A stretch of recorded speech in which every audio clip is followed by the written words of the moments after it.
Hello, hello, all those beautiful faces. It's Saturday night and we are live. I am Stephanie Edmonds, your host here at Teaching Liberty. And on your way in, you know what I need you to do. Go ahead, like this video, share it with your friends, tell them they got to come here and check out this live stream of us going over the biggest headlines of the week. And if you're watching on the replay, you can still share it too. So also you can go over to teachingliberty.org and get your Teaching Liberty at any time, or get yourself a hello, all those beautiful faces sweatshirt. But we're going to be talking about the news headlines. So it's going to be some ups, some downs, and we're going to be dissecting through all of that propaganda. So we've got $10 more billion going to Ukraine. Some exciting stuff. Good stuff for the taxpayers here in America. We've got the James O'Keefe Project Veritas drama continuing to unfold. We've got some medical freedom updates, some good stuff coming your way for medical freedom, the ending of some mandates, and some other good stories on. But I'd be remiss if I didn't tell you we've got Dion with us here tonight. What's going on, Dion? Thanks for joining us. Uh-oh, I can't hear you. You see, my trick in life when it comes to the Zoom training is that I mute myself so I don't cut people off. I listen. Very good listener. But thank you, Stephanie, for teaching us liberty. Hey, what's going on? Again, my degree's in film, so I know how to, enunciate. Hey, listen. Swish it back to the hostess. Listen, Dion, I like to start off our streams by kind of getting out there our political biases. So this is my channel. People kind of know what to expect from me, but I'd love for you to give us your elevator pitch. You know, what is your worldview? What is your political history? And where do you see yourself kind of right now in 1 minute? Okay. Well, I used to be a registered Democrat. And now, thanks to what they're doing to the Catholic school system and closing so many, I've officially updated my affiliation to the third party called Conservative Party, because a lot of people don't know their rights. Question 14 on the voter registration form is very important. I don't know why I'm going so dark here, but okay. Uh-oh. I think it went the opposite way because you held the white paper up to the screen. So, well, you see, I come from a realm where we had something called white balance, and the light meter looks like I messed up. Let me be right back, folks. Okay, I think it's adjusting a little bit to my. There it goes. It's coming. It's coming. All right, coming, showing off that beautiful brown melanin skin. Yeah. All right, so you were a registered Democrat, and this is recent, like today recent, or when did you start the Conservative Party? You got those papers fresh, it looks like. That's right. I happened on Friday. Once they announced they were closing Catholic schools, 7 in the Bronx, last week, Thursday, as of Friday of this week, in February 24th, we had a nice big meeting. All right, so hold on. Let me just pause real quick. So Dion is from the Bronx. He is the Bronx County Commissioner, I believe. Is that correct? The correct position? Bronx? I'm the county committeeman of the same United States. The only county committeeman out of nearly 200. Because in the Bronx, one of the reasons that Catholic schools must die is because they keep us so poor, dependent, and dumb that anything will fly. But if you have critical thinking, plus common sense from home, you're okay. So who's causing them to close? Is it lack of enrollment? Is it something the city's doing? What? Like, give me some context here.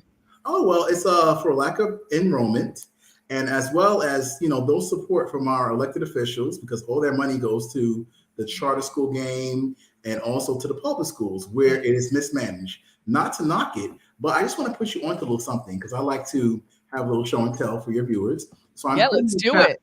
An article that states that Chancellor Banks actually wants to take some public money out of the private schools because they don't need it and put it in the public schools. But guess what? Public schools pay more per child than Catholic schools, pay more per child than any state in the union. And on top of that, parents that send their kids to private school actually pay twice into education, into the private schools and into the public schools. So, a little African news. Mona Davids, I've been on her show as well. She's giving you a shout out. Thought I'd let you know you on it right now. On the spot, and so if we have you on the spot too one day. So yes, that's what's going on. So if you could share the screen with the Yeah, I'm article, about to share right now. definitely you So this is the see. article. Let's go over. So I wasn't necessarily prepared for this tonight, but it is big news. This is something that's happening in New York City. So let's go ahead and open with this. This seems like it's been something that's been going on for some time now, since this is from August 11th. But Banks wants to cut private school payments for NYC students with disabilities. So basically, they're saying that there's students who have IEPs who get the district to pay for them to go out of district to these private schools that can better meet their needs. And let's see what he's saying.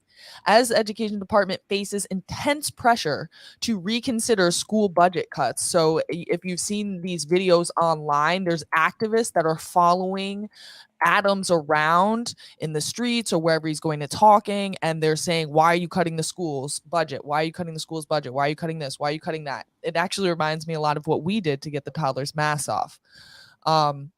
So hundreds of millions of worth of tuition payments for students with disabilities. He wants to get at this pot of money.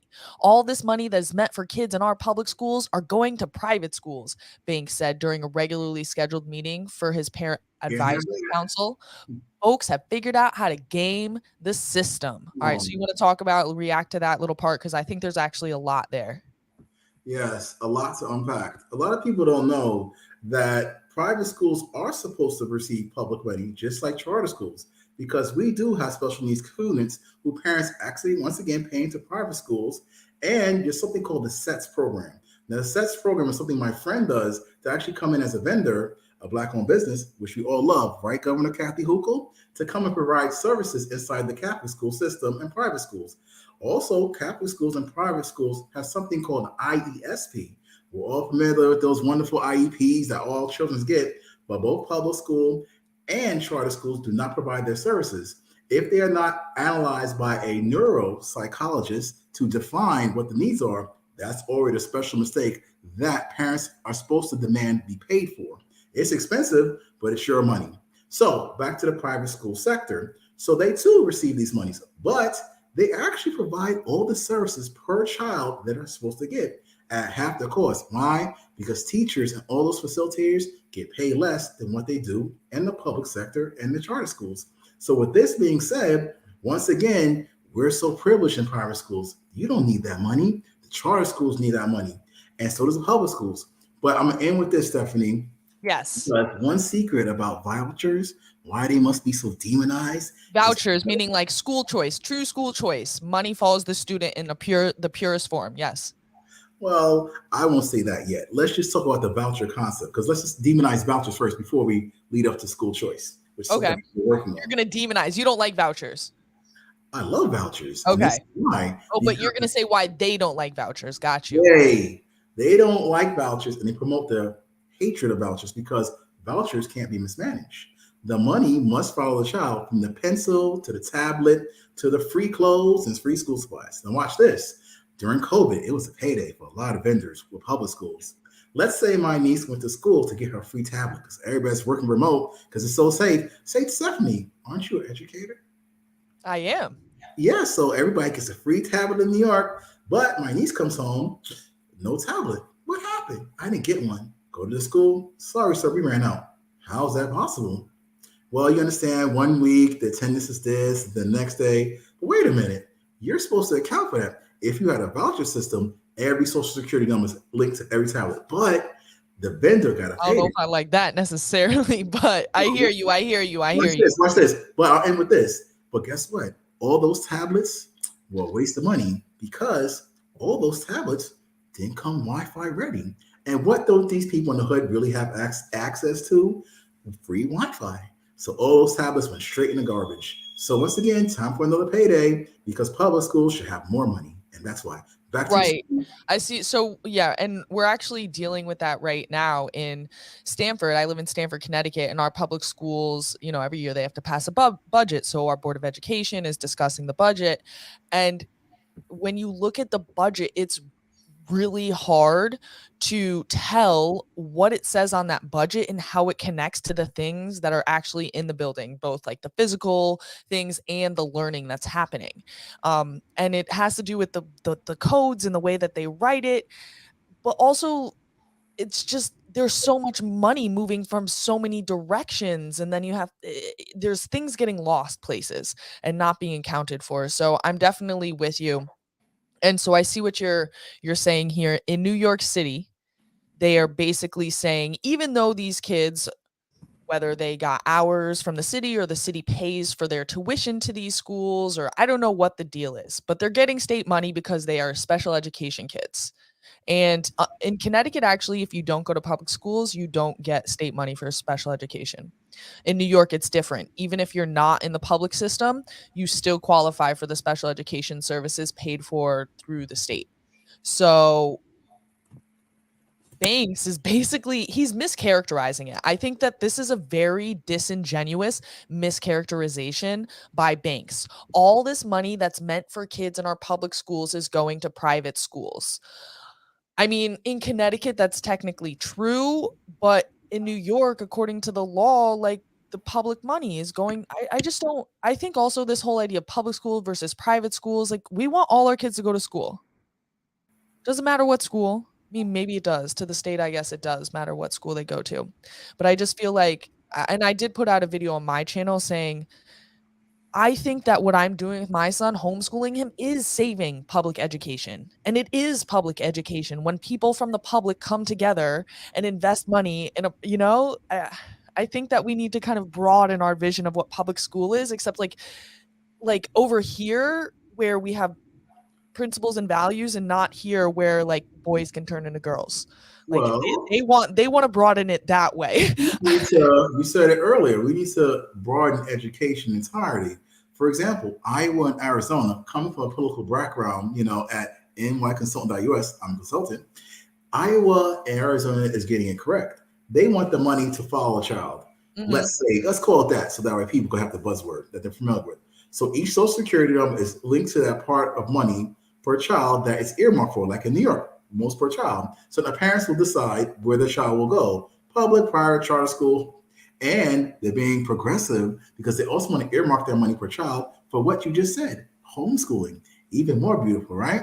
But the thing about it is, with this kind of system, parents, if they don't opt in, then it'll automatically send their kid to public school. Fine, that's your negligence, that's your choice. But for parents that really want to be involved, this is the first step, because now they have to actually learn financial literacy in some capacity linked to their child, and that's an extra motivation. And I do agree. I do agree. Like, when you have ownership over the money, like when you, or not, ownership over the stake in the thing, and you're not just like following some track. I think that's really key. And I think that's a lot of the problem with when government is too involved. It just naturally cuts off any ownership you might have. Like, oh, I pay taxes to help the poor, therefore why should I be responsible for helping the poor people outside? And like, honestly, that's like kind of how I feel. Like, I don't have a lot of extra income, and I pay taxes where they're supposed to take care of these types of social services. I donate a little bit to my temple or synagogue and things like that, but I don't feel like overly invested in a lot of these issues, because I'm like, the government is supposed to do that. I pay them a lot of money to do that. Um, uh, so I don't necessarily think they're good at it or should do it. It's just the way it Stephanie, is. let's go back to the mandates. Now, the mandates actually made you the super heroine you are. I don't really like to say sheroes. Heroine is the definition in Webster's dictionary. You know what I mean? So that's why I admire you so much, because now it made you realize, correct me if I'm wrong, that maybe this public school systems are not the best way, because if Yeah. public school is also linked to public assistance and other matters, then the government actually control most of your life and decision making based on that access of that equity. Dang. All right. So I really like this conversation. Let's do a couple more words though, and then let's get into some of the stuff for the week, because we do have a lot of stuff to cover. I guess what I will say is, I've always been skeptical of the system, right? Like, I've always gone into education with this idea that I want to reform it. I think most teachers, I don't know, that's not true. I think some teachers are more into like, oh, we're going to change and reform the system than others. They'll probably all go in idealistic and open-minded about what they might be able to do, at least in their individual classroom. But I definitely always had my eye on being like systemic change. Like, I want to create something new. And you can go back to like some of my first videos, I think, where I was describing what my vision of public education would be. And it was a very mixed system of traditional public schools, of charter schools, of private schools, of home schools, of all these different types of schools, like a true, free market type of system. So I guess what my did change from this was thinking that I could do it so much from within the system, thinking that I could be entrenched within the system and then create that ultimate systemic change without sacrificing so much of what I'm doing. And now you definitely need your people within the system, right? Like there's good people in the system doing good work. And I think that they're much more cut out for it than me. Like I just don't think that I'm personally cut out for that work, and everybody has their own role.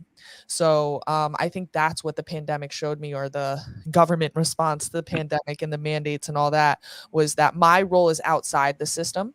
I'm still deeply involved, and I believe in public education. I believe that there should always be a role for the government in providing some minimum level of education for kids. Um, it probably won't always be as great as whatever private is, but I just think like there's always going to have to be some sort of like minimum level of social services Of provided by the course. government, for whatever that lower percentage of society is. That's whatever the social issues and familial structure issues are that are But causing them hardship. this is where capitalism comes into play, because we are a capitalistic society based on merit and success, in which the equity, if you want to call it that, is actually competition. Because if you have a monopoly of anything, whether the social services and nonprofit industry in blue states like the Democrats, then you don't have to do anything. Things Right, don't. right. Equity is So if competition. you have Did competition, I just want to, yeah, I want to underline that. Equity is competition. but that's not fair, Stephanie. That's what I'm told to think. Aren't you told to think that's not fair? We need more inclusion and diversity and critical race theory and also Right. social emotional learning. Because if Right. we I don't, guess, yeah. I mean, again, like we should, I would love to do a whole podcast on let's all segue. these things.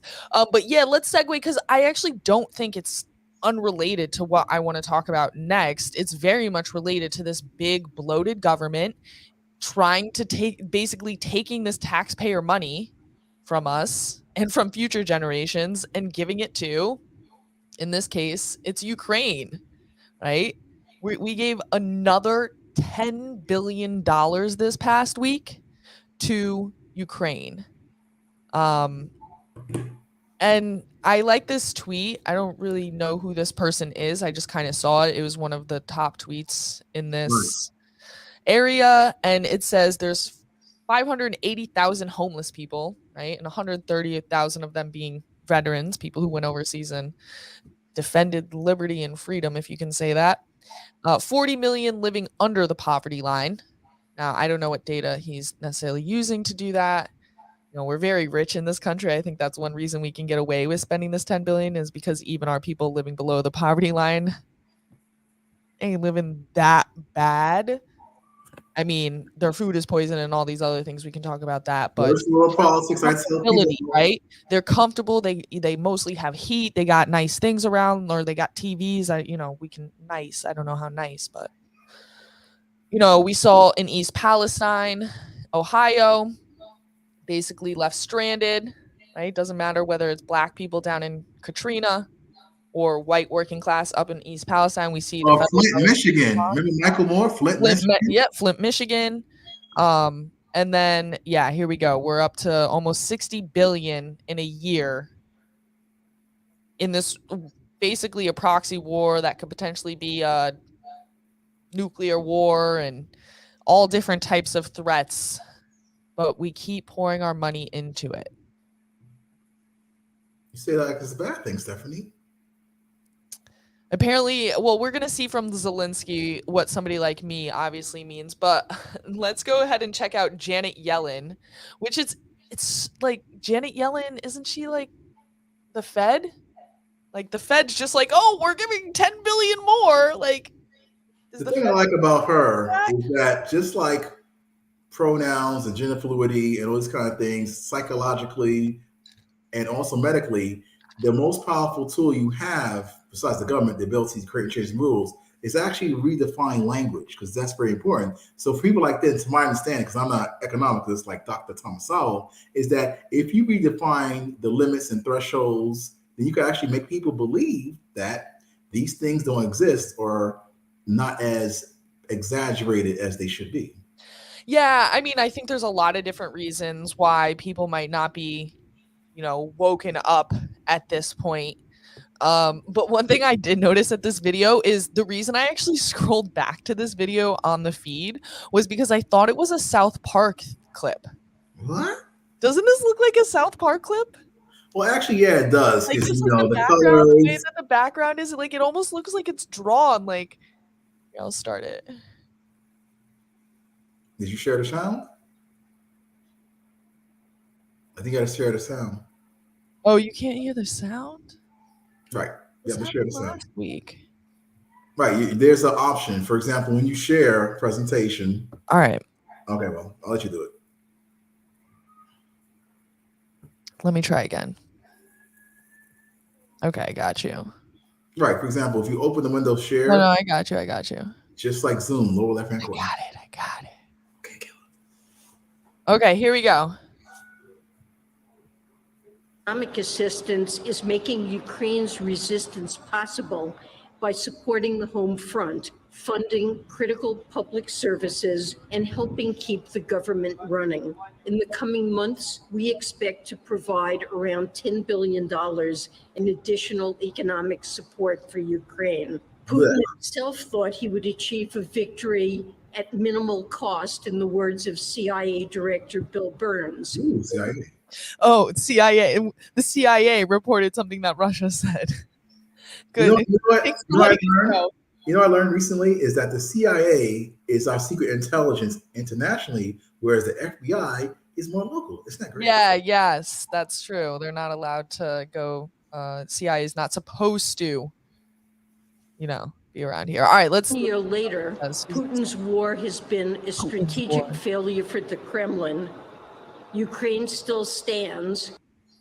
Anyways, so she's just saying that we're giving 10 billion more. Economic assistance is making, our money is making things possible in Ukraine.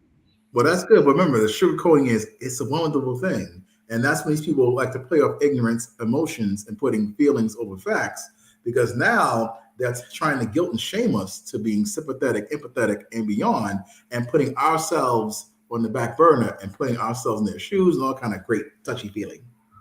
So Mona is saying, why is Biden putting Zelensky before Americans? We have military families going to food banks. Our veterans are homeless and struggling, and families need help. Why is our money going to Ukraine?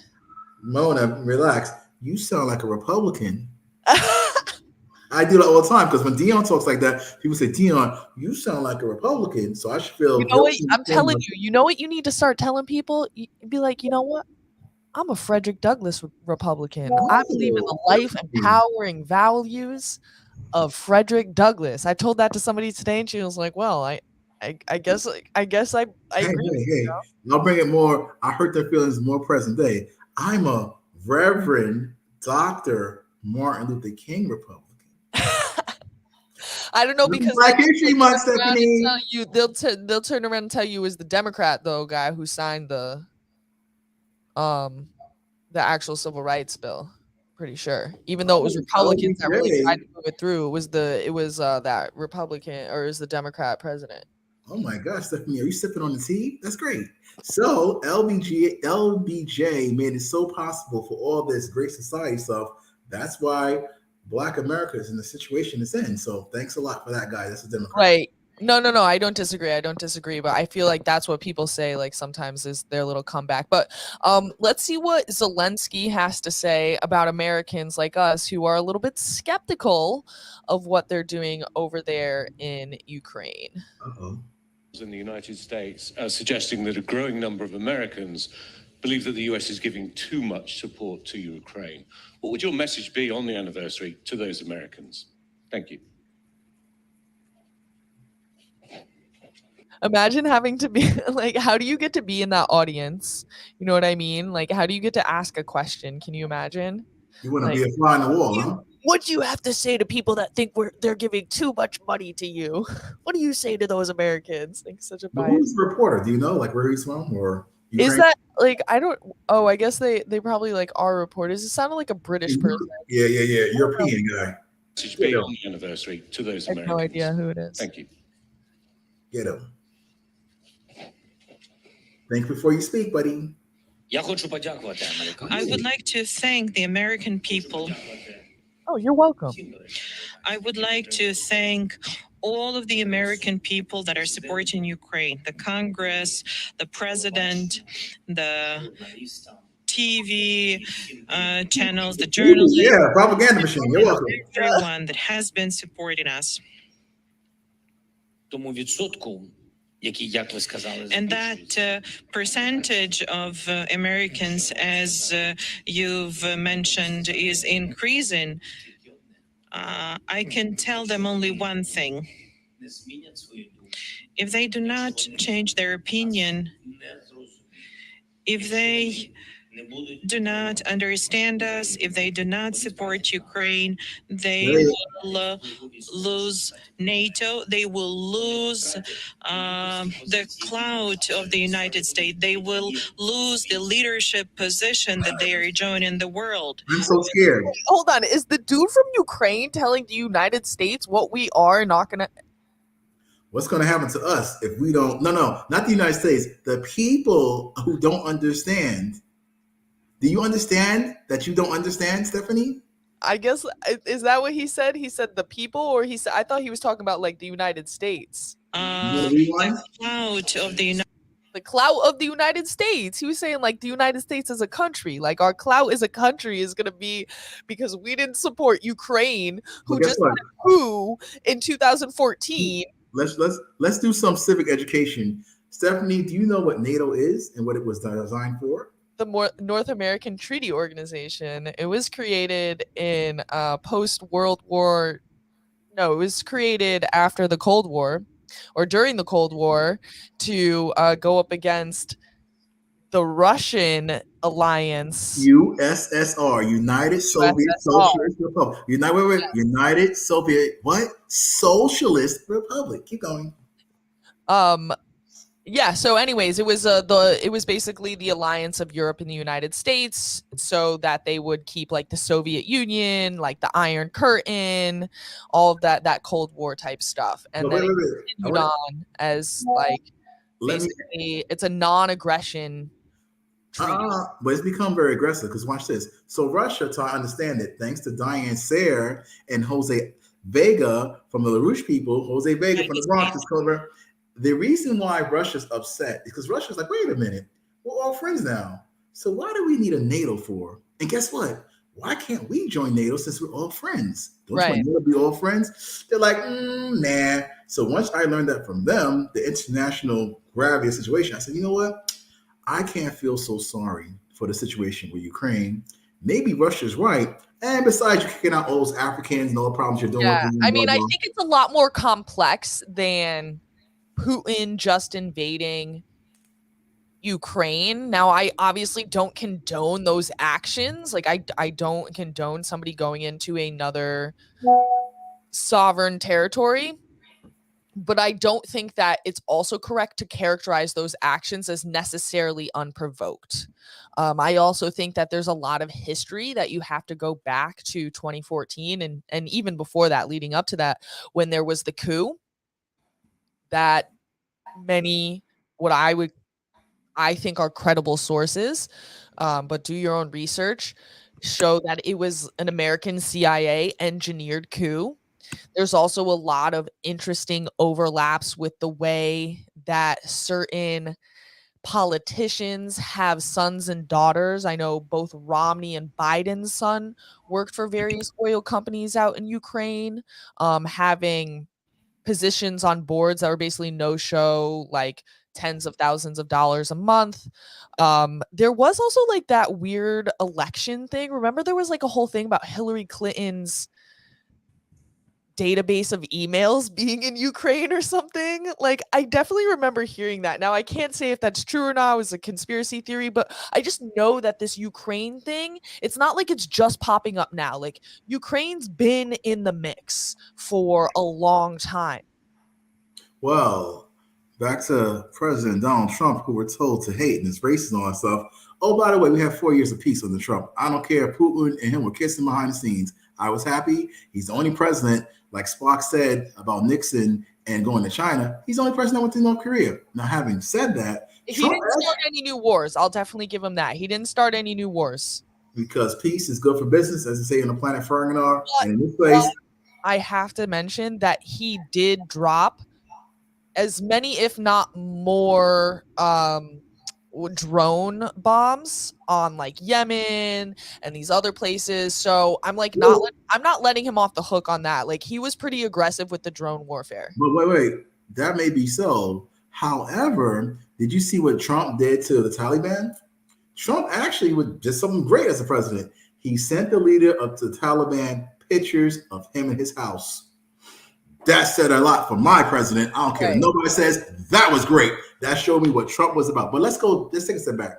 And I get it. I think that people, holding up Trump's, like what Trump had done, sometimes it's hard to know if that's a regular thing or an irregular thing because the media bashed him so much. So I definitely understand when people are like, oh, Trump did this great thing. Trump did this great thing. But I definitely I don't know. I really think that we need to do a serious comparison of like, what did he actually do? What did he actually accomplish versus other great presidents? And also versus thinking about where he was in the context of our economic situation. Like, I know he did a lot of, people say, oh, he had a great economy. I also think he had a well-timed economy. But again, I'm just kind of like providing a little pushback on, but I do agree that these individual actions do seem to be more positive than negative. Right. But you see, people, unfortunately, have a bad memory thanks to our media instant gratification. And people only can realize if they're educated or not what's on the surface. So on the surface, Donald Trump, if you look in hindsight, these are the things. Did we have a problem with Russia? The answer is no. Did we have a major military conflicts? The answer is no. Did we shift billions of dollars to Russia, who they said Putin and Trump had a deal? The answer is no. And on top of that, the whole Russia thing is nonsense. And on top of that, as a black man, you got to look at issues that personally affect you. As a black man, you always see Trump releasing and commuting prisoners every day, every day. And if you're educated like me, like they tell I should be, if you go to, let's say, the Department of Justice website.gov and compare Trump's long list of pardons and communings to President Biden's, Trump to date still has more. And so he's like, wait a minute. And then you look at Biden's record when it comes to criminal justice and black men. And Tulsi Gabbard, great woman of color, can't call her racist, can you, Kamala? And she pulls your card publicly and say, hey, wait a minute. You actually kept black men in jail. Right. As the Attorney General of California. So as a black man, guess what? The second go round, black men did 3 things that now they, thank you, Stacey Abrams, have to educate us on civics. In which, in the presidential election, we did one of 3 things. Number 1, we voted for Trump. Number 2, we did not vote in mass. And number 3, if you're educated, you voted for a third party candidate like Dr. Joe Jorgensen of the Libertarian Party. Yeah. If you don't know who that is, a lot of people actually who I would consider don't have very similar world views as me, but are equally disillusioned with their party, see the value in voting for something like the Libertarian Party, even though you don't feel like the Libertarian Party represents your values either, but you understand that if a third party gains a certain number of votes, then they're able to, get in the game and play ball. And you feel like that is much more important to achieve than, so you're going conservative party. I don't know. I think the Libertarian Party's already has a way more established base and stuff. Now, this is when New York becomes New York, Mississippi. Watch this. So King Cuomo, remember him before he outlived his usefulness? King Cuomo Jr. Yes, that's right. And they're coming for your daddy's bridge. Oh, wow. She sips her tea. I love it. So basically, King Cuomo realized that we must destroy third parties, especially the Independence Party, because the Independence Party, as a misnomer, was getting so many votes from people who thought they were independent, but that wasn't the case. So he realized if we have more third parties, then that could swing an election either Democrat or Republican statewide. Remember Cynthia Nixon? Sex in the City, Mm-hmm. she ran for governor, correct? So when she ran for governor, Cuomo changed the rules because politics is important because the most powerful tool the man has is the ability to create change rules. So Cuomo changed the rules. He made the threshold 3 times as many petitions to get on the Yeah, ballot, I do remember that. and you have to have X amount of votes to exist. So what happened was there are 4 parties now, not the Green Party or Liberal Party. Yeah. And then the last one, because the votes barely made it, that's the Working Families Party. Now the Working Families Party, in case you may recall, they was going with Cynthia Nixon. But once Cuomo realized the rules, they dumped her and then went with Cuomo because it was just Cuomo, Cynthia Nixon, and the GOP candidate, if we recall who he was, then Working Family Party probably wouldn't exist today. And that's politics, folks. Extra Right. money moves. No, and I think it's a good point. Like, I definitely think that in politics, it's more than just being the best candidate. And that will always be true, regardless if there's like zero corruption, right? Which is obviously never going to happen either. I do think that as I don't know how it would play out though, like on a state level, sure. But when we're talking about nationally, it's like so hard to see a third party really happening. Like you see how it plays on the state level, but it just seems like, I don't know. I mean, I voted Libertarian Party, but we'll see. I think the thing that we do have on our side is we have freedom, we have liberty, right? You can only play so many games and you can only do so many tricks. You can only do so many bogus rule changes until your house falls in, right? When you're building a house of cards, your house is going to fall in. When you're building based upon freedom, it might not happen quick. You might, lose to people who you shouldn't be losing to because they're playing these games, but it stands the test of time.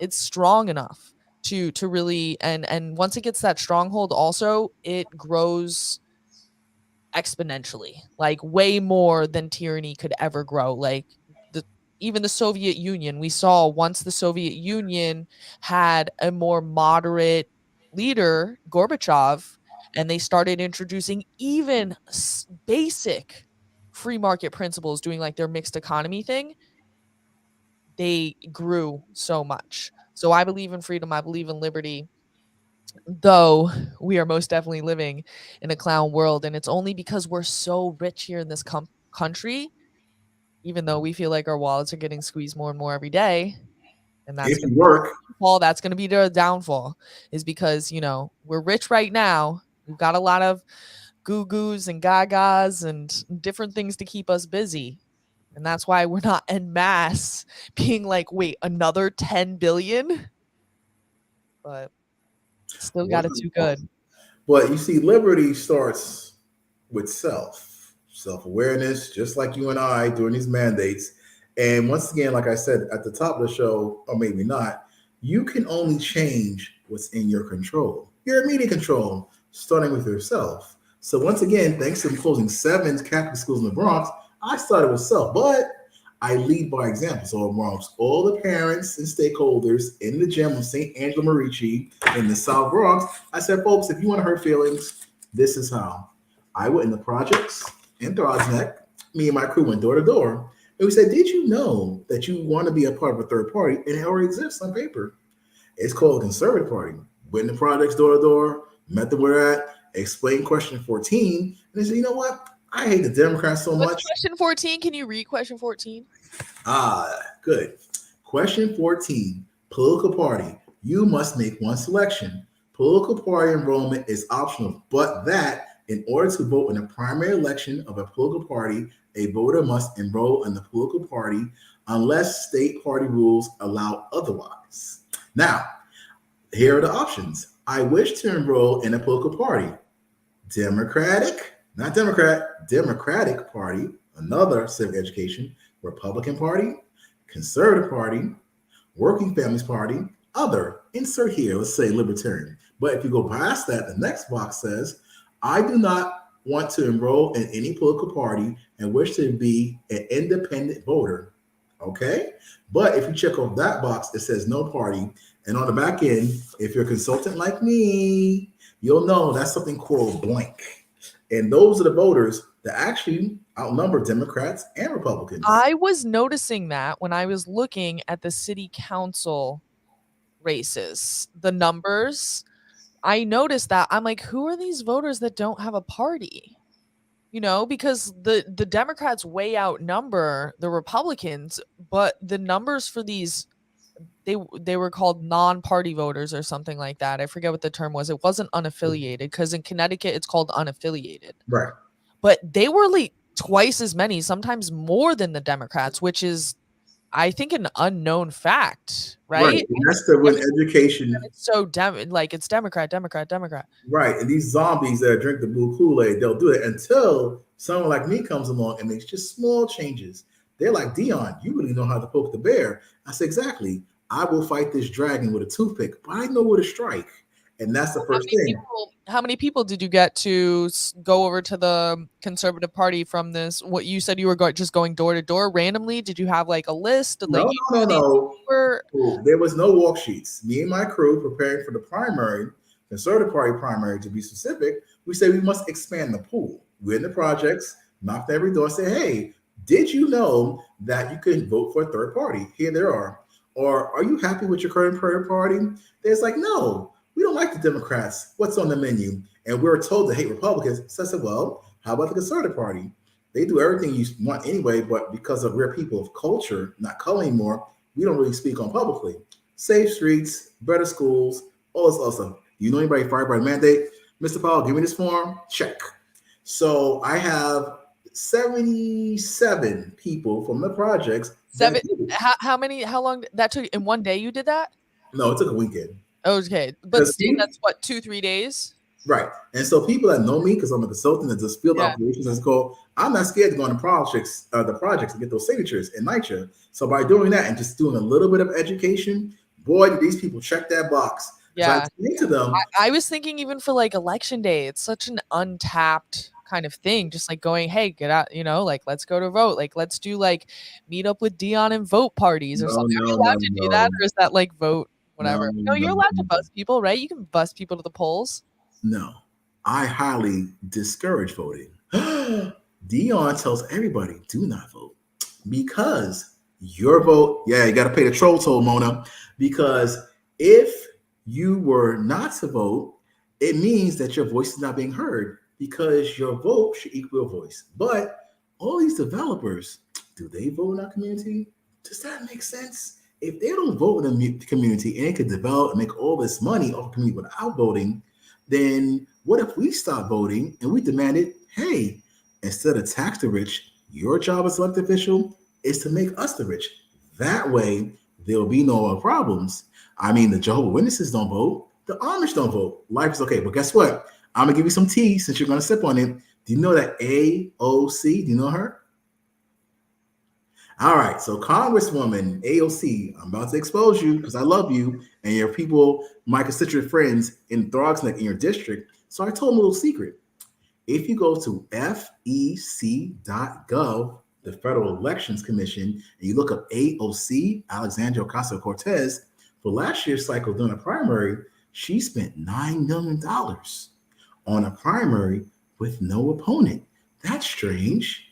Why would you spend $9 million with no opponent and you can't scare us by Republicans in June? And you're going down to Florida, the party, but we're told from you that Florida is racist and they don't have any restrictions, so everybody's going to die from COVID, and you had no mask on having fun. So guess what I said on social media? We need to defund the socialists, because socialists like her make so much money off their nonprofits and the nonprofit developers like her milk toast guy, that they keep us with a nice box lunch and they can sip on some scissor in Florida. Back to you, Stephanie.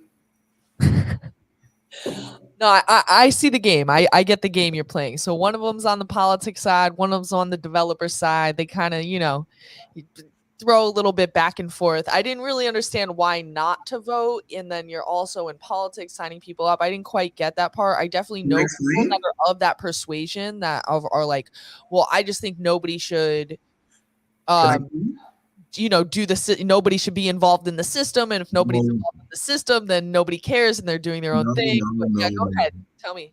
Once again, back to the Jehovah's Witnesses. Yeah. For example, if you don't vote, you still have access to all these wonderful things, right? But the thing is, people don't live the life because this is a lifestyle. If you don't vote and you go to something in New York City, I suppose a community board meeting, you already have the empowerment you need to do whatever you want. At the community board meeting, that's the nexus of all these wonderful things in which you should have access to. For example, in New York City, there's something called Home First. Google Home First New York City, and we have a pool of $100,000 first-time home buyers money in which you could buy a house, condo, co-op in New York City. That fact alone, if you have access to and you work it, why would you need to vote? Why would you have to worry about affordable housing, supportive housing, shelters? Because you already have a leg up of the hidden knowledge behind the curtain that these people will not hold your hand to walk to. Let's say you go to this meeting and you want to learn how to transfer your child from a public school to a charter school. This is where it's at, folks. Let's say you're about to get evicted. All those people go there too to help you to stop getting evicted, all those free legal services. But if they keep you poor, dependent, and dumb, and out of this situation, just say voting is your own superpower. Come on, y'all, it's November. You guys black, you have the most powerful. Okay, I understand what you're saying. So, but basically you're just saying, like, don't just vote. You can't just show up one day and think that you're having your voice heard. It has to, and I've been saying this too, is it's not just about voting. It's about what you do on those 364 other days to hold that person accountable to your vote. Guess like what? Voting is just one part of the process, but it's also the business that you do in your own life. Like you said, you got to have your own house together. Well, guess what? If you're serious and you want to learn, you're going to have to change your mindset by doing one thing: run for office. Because if you run for office, Stephanie, you're going to learn things behind the curtain that you really need to know. Let's take the matching funds program in New York City. If you run for city council this year and you get money from your district, 75 people, let's say, for $10 each, the city will match it 8-1. That way, you don't have to worry about Ukraine. You could just flip the money. Like in our last mayoral election, we have so many people running for mayor, that was a payday for consultants like me, 8-1. So let's say Stephanie lived in the Bronx and she gave me $100. The city would add 100 to it. So now my coffers, I'd have $900. And you see, that's still a factoid to run for office, and the pro bono roles like county committee, the bottom of the pyramid that goes vacant because nobody knows, then you represent your block. Repmyblock.org, Yoda Theochino will tell you district leader, state committee, judicial delegates, because people need to know judges are elected. All you need is 10 years of practicing the law, and you can see Dion come and make you a judge. Then that's where it comes, a lifestyle, and you have access to the hidden knowledge.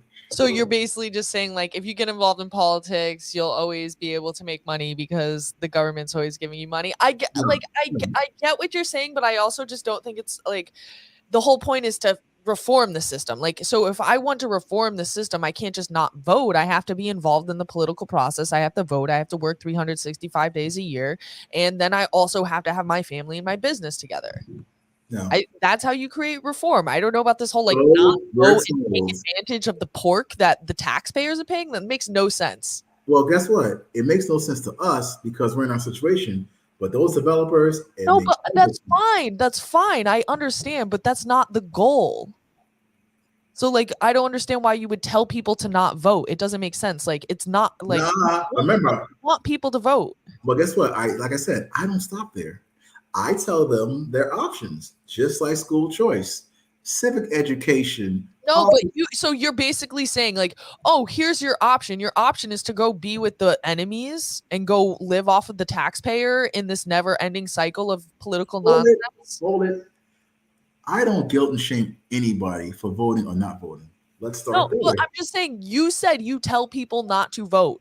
Good. And then you could tell me why, but it made no sense. I just told you. Told people not to vote, basically. I gave you a perfect example.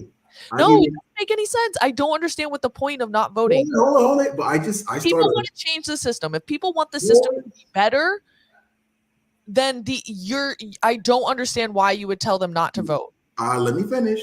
I started with an example, not just make believe stuff that people just would have should have. What was the example? The Jehovah Witnesses. Okay, but I don't understand. Hold on. It makes no sense. No. I heard you don't need to tell me again. I heard your example. Jehovah's Witnesses don't vote, but they take advantage of all the pork that the taxpayers pay in. Okay. Is that good or bad? That's good for them. No, it's good for them, but is it good for us? Is it something we should desire? Is it how yes, you change? No. Can I explain? Because it's something we need to learn from and actually learn to do. Because if not, we'll still be spinning on wheels. Need to learn to take the taxpayer money. No, the point is not to take the taxpayer money. The point is to create a system where the taxpayer money is not funding the nonsense. Okay. So it makes no sense to be like, if you really want change, don't vote. Unless your ultimate argument is that not voting means that nobody's paying attention to that system and they're creating a completely new system. But that's not what you're saying. You're saying don't vote and then take taxpayer money and use taxpayer programs to live the good life. Like I don't understand that argument or any ways how it would change the system. Can I explain? Because on top of that, not voting like the Jehovah's Witnesses, as long as you have the knowledge that I said that's beyond the vote to navigate this fallen system, starting with the only thing you can change that's in your control with yourself, that's where it first starts. Because your premise then is that we should want to live like that the knowledge is how to live off the system. That's what you're defining as the knowledge. You're defining navigation. Yes, that is not the goal. The goal is not to navigate how to get the most of taxpayer money. No. You see now, okay, maybe I wasn't clear. Let me clean that up. Can I clean that up? Okay. Yeah, because it makes no sense. I'm sorry, nothing you said makes any sense. You should only not vote if either you don't care about the system and you think that by everybody not voting. Now you're guilty and shaming. I'm not guilting and shaming. I'm just saying that your proposed goal is to reform the system. Do you want to change the system to a better system? Do you want something better? Right. And I just please tell me. So then tell me, this is what you have to tell me. How does not voting get us to a better system if when you say not voting, go live off the taxpayer money? Okay, now let's start with the last thing you said and work backwards. Number one, you don't have to live on the taxpayers' money. For example, again, hopefully you don't cut me off. Again, you could be a Jehovah's Witness and not take a dime of taxpayer money. But if you have the knowledge to navigate the system, work hard, for example, and work up one day and become a developer that doesn't vote in the South Bronx, you too can prove, like Donald Trump, that you can do just that without voting and while taking taxpayer benefits. If you know how to navigate the system outside of that and be self-sufficient, then not voting has proven to work time and time again. But in what way? Because every single day, the people who don't vote, the people who go out and make a name for themselves, who aren't the developers, right? Because let's be real, the average person who goes out and has a good family and supports himself isn't a developer, right? But then they turn around, that government that you're not paying attention to, that you're just navigating the system and you're just like, oh, they put a rule here, I'm going to go this way. Oh, they put a rule here, I'm going to go this way. Oh, they put I'm trying to avoid that jab. That's what you're saying that people should do. You're saying that people should get fake papers. They should navigate their way around. They shouldn't vote or try to change the system. That's not ever going to get us to reform. Maybe you can actually change the system. Wait, can I prove it? You can actually change the system. For example, George Soros, Bill Gates, and on and on and on. Those people without voting, miraculously coming from an example, an Ice Cube or something like that. Okay, so you're arguing that the best model for people to follow is to be fascist. No. Yes, that is how Bill Gates. Public-private partnership. That is fascism light, my friend. Well, That's so you cannot hold Bill Gates or George Soros Ice Cube. as the people who we should desire to be. Or Ice Do Cube. they influence the world? Do they change things? Sure, but that is not the goal. The goal is not to become Bill Gates sitting at the top of his thing trying to point his vaccine jabs down at people and he's changing things. That's nonsense. That's not a good model. However, you see, I just proved to you in a capitalistic society, which we are. No, we're not. Told always to vote. None of those people got their power. That ever worked for us. Hold on. Capitalism is a synonym for free market, which is defined by voluntary exchange of goods. Please tell me. And competition. When we're for compensation, the voluntary exchange of goods, right? Competition, not compensation. Competition. No, voluntary exchange of goods. And competition. Naturally, competition develops. If you're having a voluntary exchange of goods, competition is just like assumed. You can't have a voluntary exchange of goods without competition. Because everybody's voluntary is going to be based on their own wants and needs. My wants and needs will be different than yours, therefore competition is a given. Well, not in communism, but okay. But in communism, you don't have a voluntary exchange of goods. But each according to each's will. All right. That's what they do is the government comes and takes everything and says, oh, this is what you get. This is what you get. This is what you get. That's not voluntary. That's somebody coming and taking your things and then telling you what you get. Like taxes. Yes, like taxes. But what I'm saying is that there's nothing that was free market about anything that Bill Gates has done. Like, I don't know Microsoft, but as soon as he became into his whole philanthropy role and did all these public-private partnerships, there's nothing free market about that. That is him going and using government power to force his will down upon people. That is not the model that we want to propose as like how you change things. So voting is our superpower. No, that's not what I said. I said voting is one mechanism among many. Yeah, so I don't have to use it because there's many mechanisms. I just told you that. Sure, but it doesn't also make any sense that you're out here telling people to register for the Conservative Party, but then you're like, oh, don't vote. Like, that doesn't make sense.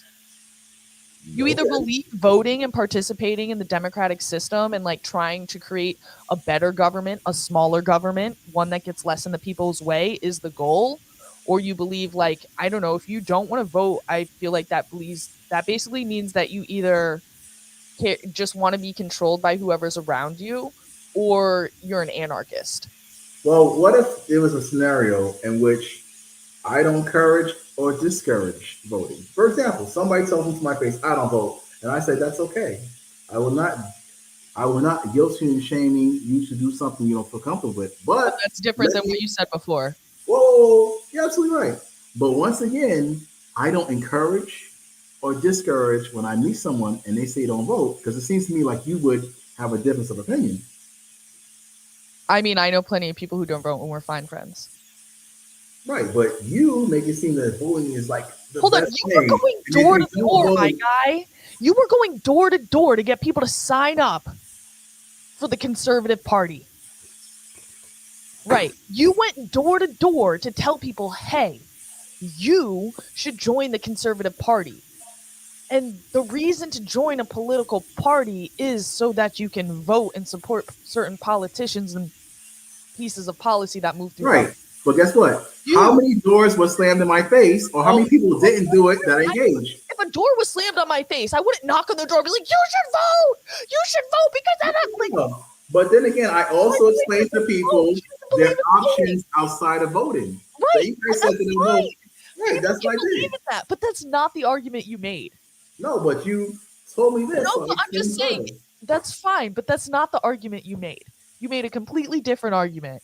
So I'm just saying, like, I also am that way. I'm not going to, like, beat somebody's door down, but I'm also not in denial that I promote voting. You promote voting. Why can't you say that, Dion, promoting not voting is okay?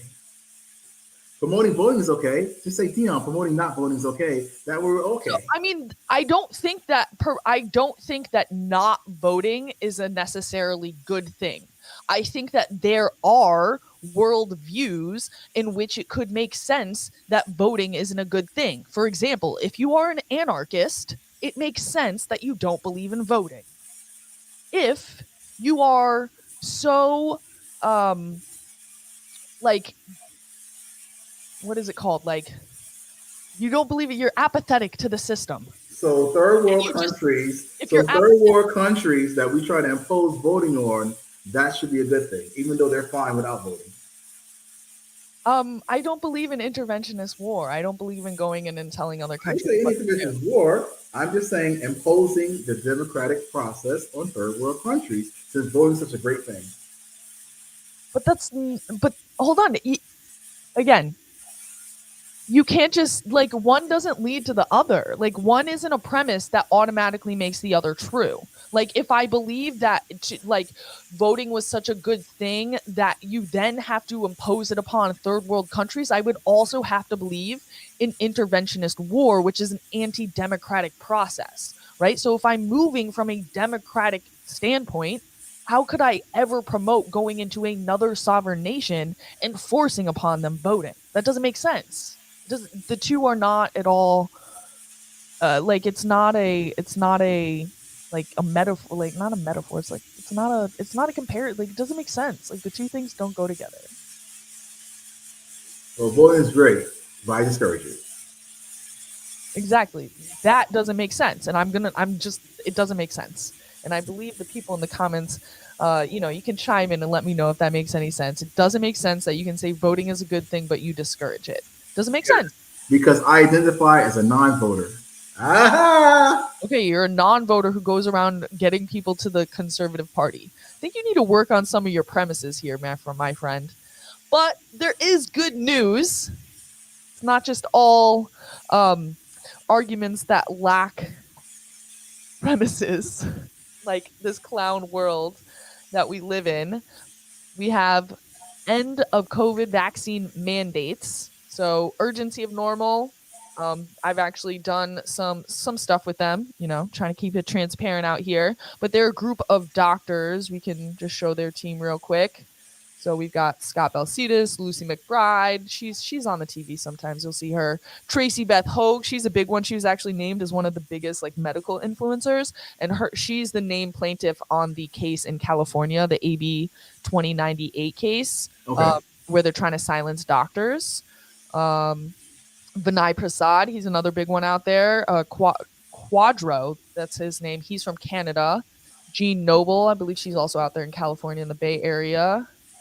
So we got it's a group of doctors, basically. So is this the Liberty Doctors or the Doctors for Freedom, whatever that so no, it's not. It's called Urgency of Normal. Okay. And I a lot of these are California doctors. I mean, these people, not all of them, I would say, but for the most part, these guys are liberals. I mean, California, Johns Hopkins. So she's out here. She's in DC. You know what I mean?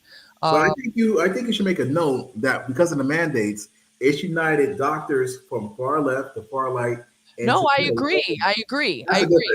But so they're basically calling, this team of doctors is basically calling just for an end of all mandates, because if you didn't know, there is, let's go to their website. I think it's on the front page. I don't know where it was. I think it's here.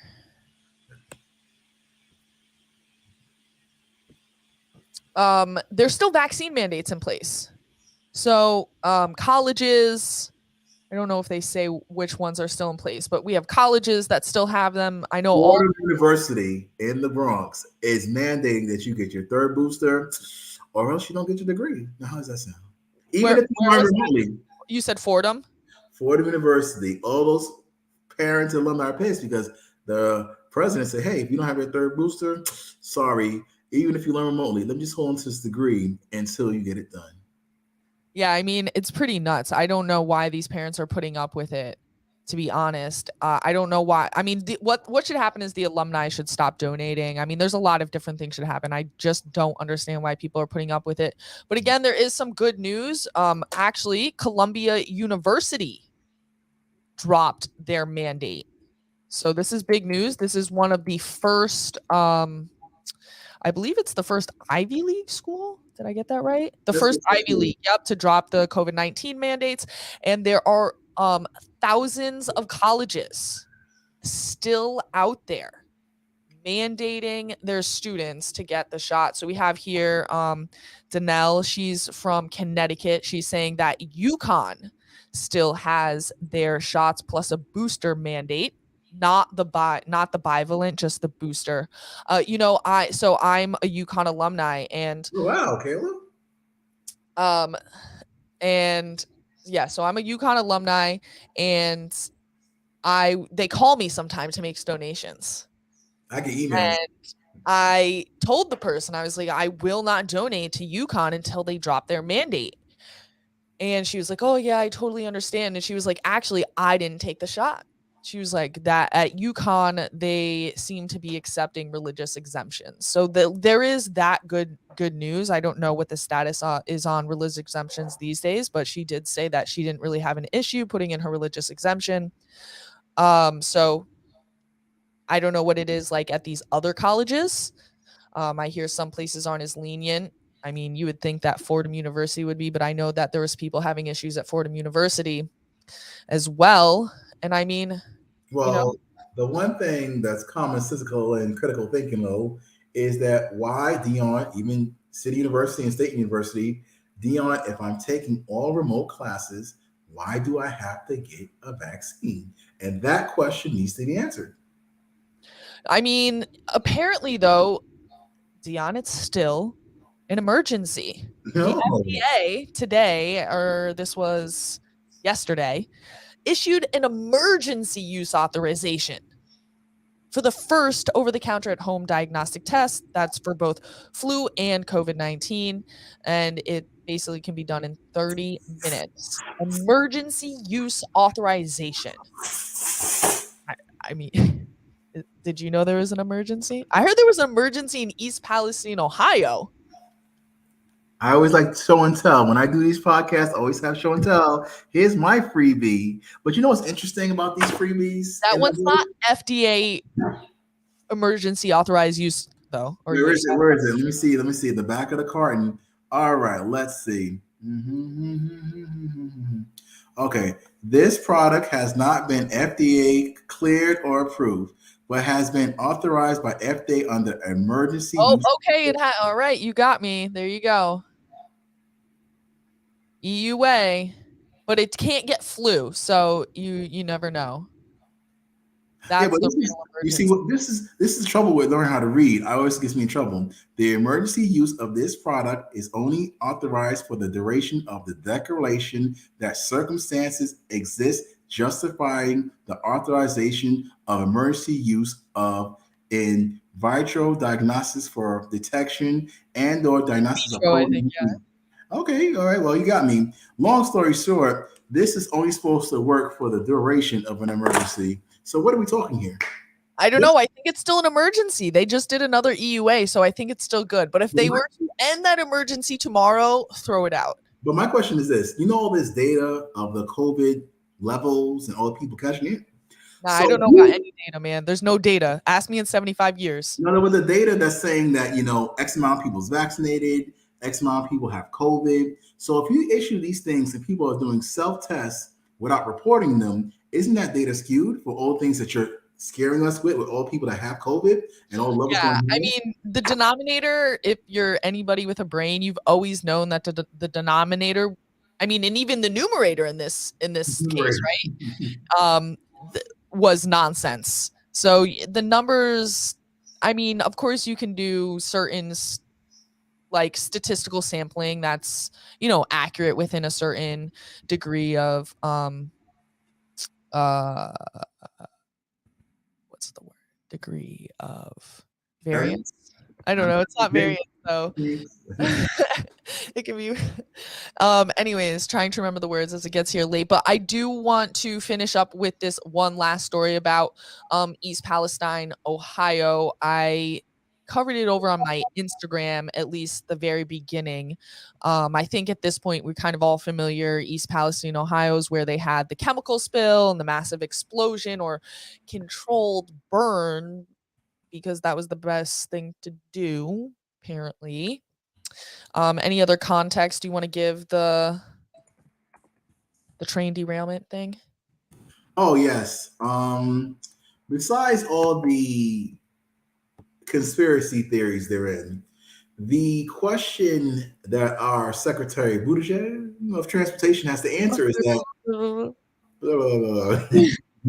he's the first gay guy that's the secretary. Everybody is great. I feel like LGBTQWR let's talk about infrastructure of the country.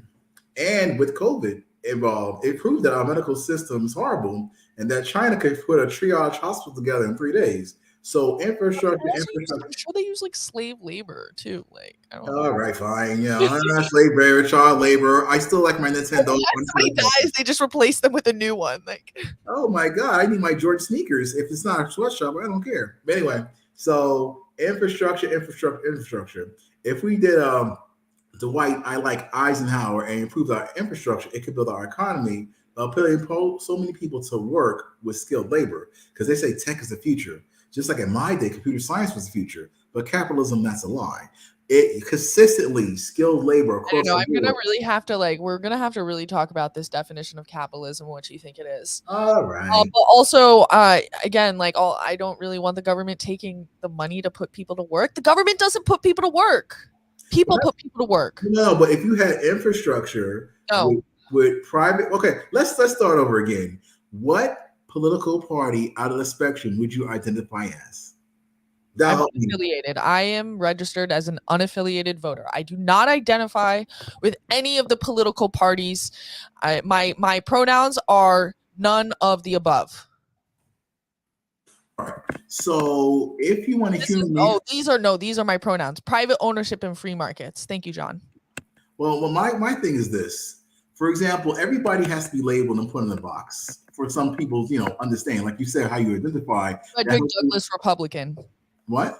Frederick Douglass. You know Frederick Douglass? Right. So I just put good looking. I was looking at a picture of Frederick Douglass. I was like, ooh. Isn't he a biracial baby? I think he is. He was kind of light skinned. He used to get crap for being a little light skinned. I don't mind. Light skin, dark skin. Me neither. I'm not making him either. He rocked that 3-piece suit though. I was like, so what I just put in the chat for your viewers and yourself is a little assessment tool to actually not label you, but actually help you by percentage what political party ideology, besides the big two, straight down do your personal beliefs go to. And this will actually help people like yourself and beyond to say, you know what? This actually helps me define what they're trying to tell me to think about these parties. So this is what he wants us to check out. You know what I like? I like the Nolan scale. Have you ever heard of the Nolan scale? Yeah, put that in chat because I'm always trying to promote. For example, when I do these voter registration and education drives and I get people to update their status, I have them take the assessment. And I said, well, you're told Democrats one thing, Republicans one thing, but take this assessment tool with the options I gave you and see what happens. One person in the street in the projects, register for conservative. Another person registered for Working Families Party because they were just so disgusted, but the information you presented them, they're like, you know what? What do I have to lose? Aha. So let's see if this is a better picture of it. Yeah, but do you have to actually do a survey or? Yeah, there is a survey. Like you can get a survey, but this is basically what it looks like. So it uses these two axes, and it's basically like how much economic freedom do you like and how much personal freedom do you like. So it's basically about how much coercion do you want the government to use, whether it comes to economics or your personal freedoms. So obviously, like down here, you are cool with the government using a lot of force to enforce certain social standards and certain economic conditions. And then as you go up to the top, you want less force. So usually, right, if you're a conservative, you don't mind the government having more like you want more economic freedom, but you for your values, like the government can kind of right. But values. But left, they want your economics to be your personal freedoms to be a lot, but they want the government to control the money more. Right, but the reason I like the tool I'm using, not to say it's better than yours, is because it actually lists the political parties. Now, why is that important? Because of the groupthink structure, it's always good to have a support system of like-minded individuals. For example, the Green Party of the Bronx still exists. I know the chairwoman, and if you go to the system and say, "Wow, what is the Green Party?" and you Google look first, and wow, this is the Green Party chapter. Let me actually check that out. And then Yeah, that no, I do agree. Like at the end of the day, you're gonna have to choose a political mechanism in order to support whatever your policy positions are. Well, that's like I say that's partially true in which it's fluid and in which like I go to the New York City Young Republican meetings because they're very inclusive, the Black Caucus and the Yeah. Hispanic Caucus. But then again, I actually helped start the Bronx Libertarian Oh yeah, Party. I don't mean choose like I don't suggest that you have to be monogamous in your political relationships at all. I love this When it comes to, like when it comes to politics, I definitely believe in polyamory and then using whatever the best suited political mechanism is at the time. Like I think a lot of people have it backwards that like you have to be loyal to a political party when really it's these parties should be trying to earn your loyalty constantly, right? Right? I think that earn your vote. yeah, and earn us being involved. Now, obviously, there is something to having like a base that you have that goes on and building there. And hopefully if a party is good and does follow through what they say in their values, you will be loyal to them. But I don't think, and this is kind of my problem with Trump supporters as well, is like it's just like their loyalty is assumed. It's like nobody wants to like play a little politics and like they're just like whoring themselves out to the lowest bidder. It's like, no, make the man work a little bit for your loyalty. He messed up a lot at the end. And there's a lot of things he could have improved. I'm talking about Trump now in this specific instance, but we can use a lot of examples. Like he messed up. Okay. Right? He messed up in his last year of presidency. Like, we can argue about the first 3 years, but he shut down the country and he was actually already on track to blow up the deficit greater than anybody before him. So I think that's another piece of the conversation we need to talk about. But, he messed up. And I don't think that Trump supporters should just be like, oh, like here, Trump. No, I think they should make him work for it. I think they should go out and play some politics. And that's how I feel about these local political parties too, where the thing about it is with Trump, like the political party system, it has a stigma attached to it, and that attaches to the mentality before the conversation could happen or won't. Well, I'm more concerned about people knowing how the electoral college works. For example, in New York, the one question I had, which I'll give Assemblywoman Latrice Walker credit for this one, because they try to demonize me when I ask the question. I said, well, besides voting, how does one become a member of the electoral college? Now, this is a dangerous question, because if you can become a member of the electoral college without voting ever in life, then that's an interesting concept. And so I found out actually how one becomes a member of electoral college, because we're told that's important and we should end it, right? So I'm gonna ask you, Stephanie, do you know how one becomes a member of electoral college? I think that each state might have their own different process to become part of it. Like that would make sense because each state has their own different electoral laws. So I'm not sure how it is in. I'll tell you about Connecticut. You want me to tell you about Connecticut? Oh, sure. Tell me about Connecticut. You My have to be friends with Governor Lamont or something? Well, my old freaking government and history teacher, Mr. Brimmer, I'll never forget it, who told me that this is a republic, not a democracy, making the whole class say the Pledge of Allegiance. He said, Dion, in Connecticut, we actually vote for our electors. Where in New York, across the country, it's based on the political party infrastructure. That's why things like county committee, state committee, and district leaders is important, because certain community leaders, actually because of the Democratic Party system or Republican Party system, internally, they have their party call in which each individual is selected based on votes, whatever the minutia is, to become that. Now, mind you, once again, none of these people, they could just be registered to vote. Most of the time in other elections, they don't even vote at all because they have that power of access. And that's the education I'm trying to get people to understand. Because if you just vote and walk away, expect the world to be a better place without these internal mechanisms in navigating it, then what are we talking here?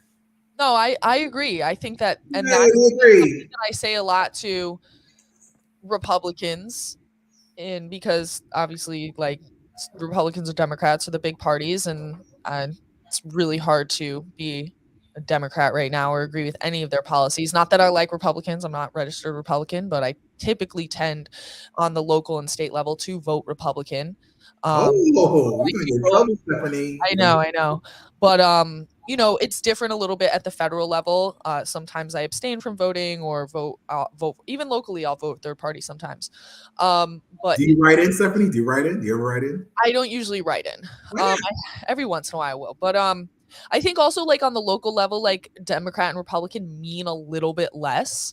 But nonetheless, what was I saying? But it depends on what state you look. What I've been telling what the thing is for Republicans, they like to complain, oh, the elections are rigged, the elections are this, the elections are that, da da da da. It's like, okay, maybe that is or maybe that isn't true, but let's just do better. Like, are our people poll watching? Right? Like, do we have the infrastructure set up to even monitor these types of things? Well, And the thing answer is a big fat no.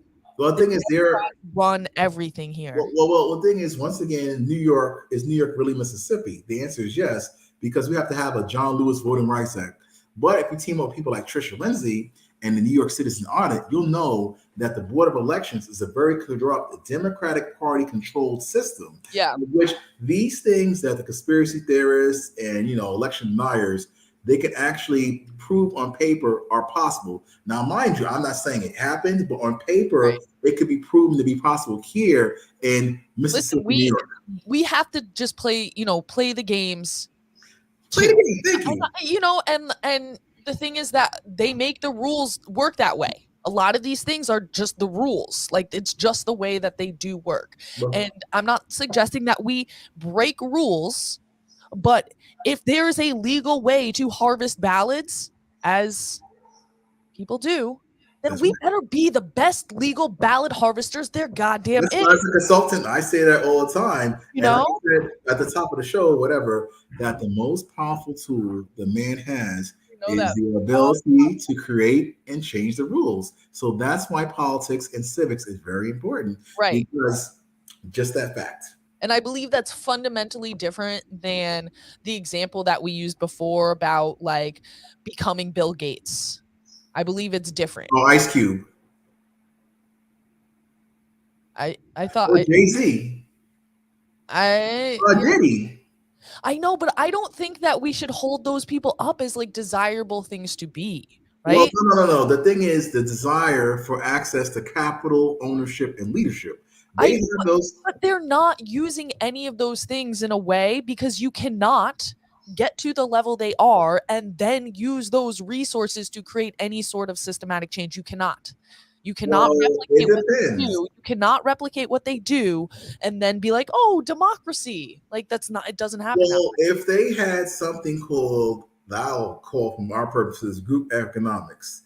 If them and every basketball player or whoever you want to call them that makes $1 million that are black, let's take our niche here, right? Okay, but you'd be operating from a fundamentally different place. Your energy would be operating from a fundamentally different place, because none of those people are operating from a like, oh, I want to make my community better place. Well, those people are all operating from can I finish? level energy. Well, the thing about it is this. Their giving back to the community is perverse in the sense that it's the usual routine of what people are told to expect. Free toys, free turkeys, free school supplies. But the system economically that I'm proposing for these black millionaires and billionaires is something that actually would hurt. Because we love these public systems to help our people, like child support and public assistance, why should they not want to be taxed? We want to tax the rich, they're rich. So the things I propose are two things that are very scary. Number one, salary caps. Number two, no. Whoa, let me finish. Can I finish? No. Okay, so this is a solution I'm proposing. I'm not saying practicality at work, but this makes sense to me and hopefully one of your viewers, in the sense that go ahead, make your point. Okay, thank you. It's your show, though. You can cut me off. You can sip on tea, whatever you want to do. It's just that, like, the thing is that I have this problem where I already know what you're going to say. And so I feel like I'm rude because I'm cutting you off, but go ahead and say it. All right. So let's talk about salary caps. If all these multi-million-dollar black, whoever they are, had salary caps, and then has something called profit sharing, then that money, the same way they want to tax the rich, can go to their own people in the hood across the board. And that would be a good thing. So once again, So this is done through government coercion. Okay. No. So you believe in high levels of government coercion to steal some people's money and redistribute it to others, not on the terms of voluntary exchange. It's not like these black people are getting together and be like, oh, this is what we're going to do. This is the business plan. This is our co-op or whatever the proper financial model is. They are the government, the mechanism of government is going in and taking the money and doing it. Is that what you're suggesting? Well, it's already happening in the form of taxation. And the thing about it is most of these people, if you look at it, they try just like. Are you trying to recreate? Like, do you think that you can use so you're suggesting that if only we used government coercion the proper way, it would work. If I were in charge of how the government coerced people, then it would be a good system. Well, I keep telling people all the time, if you have a social security number, the government owns you. So let's start there. Now, back to taxation in the IRS. Seeing as though we're told by the socialists that taxing the rich is a good thing, then that's exactly what they're proposing. But I'm saying that for for example, salary caps, the private sector, they're already taxing them anyway, federally, state, and locally, correct? Now, if you make X amount of money from the private sector, if you believe in these things, we could say it's optional, not coercion. Would you like your taxes per se to go to these wonderful programs? Sure, why not? Then I'm going to cap my salary off, and I agree to $2 million a year. That way, all my deals will go. I bet everybody's lining up to do that optional salary. No, right, that's the problem. But I'm saying no. This is my proposal to solve some of these. But you just said, hold on, it can't be both things. It can't both be a voluntary thing and also not be a voluntary thing. Okay, well then I go back to regular taxation. If you have the proper, like either Donald Trump or Bernie Sanders, the proper tax preparer that follows the rules by the law, and you're trying to convince that person and paying that person, just like physics, not to break them, but to bend the rules so that you will use every legal mechanism, putting your money in another country. That's the problem with taxes. No, what you see is this is the systems that we have in place now. Okay, but the question is, do you want to, like, are you going to, what's that thing when you get abused and then you do what your abuser does? Stockholm Syndrome? No, that's where you like, it's just like where you do repeat the cycle, right? You repeat that cycle. You are basically suggesting that you know how to, what was that second S in USSR? Socialist. You sound a lot like a socialist, my friend. No. What thing about it is that the current climate of the socialists, for people like myself, we're told that taxing the rich is a good thing. Okay, wait, let me ask you a question. Do you accept the premise that taxing the rich is good? Taxing the rich is good? Do you accept that as a premise? Taxing the rich. Yes. Government forced to take an inordinate, disproportionate amount of their money and giving it to poor people. Do you believe that is good? Well, you are defining government force when I just outlined you how taxation works legally. But if you're saying, for example, if you have a proper tax preparer, they made a law that I had to take a shot or I lose my job. Was that or was that not coercion?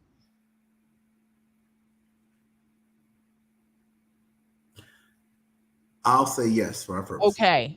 So just let's because go back to taxation. Making it legal does not mean that it is not without coercion. Right. What's legal is not right, and what's right is not legal. Fine. But the thing about coercion now is paying taxes, forced, and coercion. Yeah, I do not think that the taxes that I am forced to pay get the value for the dollar I give in. How are you forced to pay something? Isn't it optional not to pay your taxes? Yeah, if I don't pay my taxes and then the government comes and knocks on my door. Has that happened? How many people do you know that's happened to? I mean, I don't know anybody who hasn't paid their taxes, but I do know that. I mean, I don't People go personally years without paying their know anybody. taxes. I know I don't personally know anybody, but then I know that people also like get liens put on their things. They can't qualify for certain loans. Like it's probably I would not test the IRS. Are there people who go into debt and like do things, but yeah, they usually don't have great like other things going on in their life for them. They're called Native Americans. Okay, again, Native Americans by law have a carve out. So like they live on reservations and the government pays them. But guess what? Even at Foxwood Casino and Mohegan Sun in Connecticut, after talking to those brothers, it's very interesting how the law, like physics, can be bit and navigated if you know the rules. In which even you, with the proper paperwork at Ancestry.com, can prove on paper that you qualify for that tax bracket and status and get all those amenities.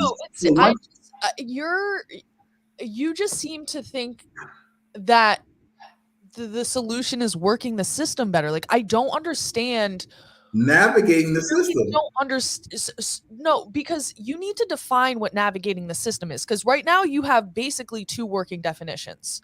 One of your definitions is navigating the system is becoming independent, self-sufficient, like a good family man kind of person, right? And then on the other hand, it's figuring out how to use taxpayer dollars to fund your lifestyle. When did I? Well, how about this? Because of the governmental systems, back to your social security number, that can't be helped, and that's involuntary because you have no control of it.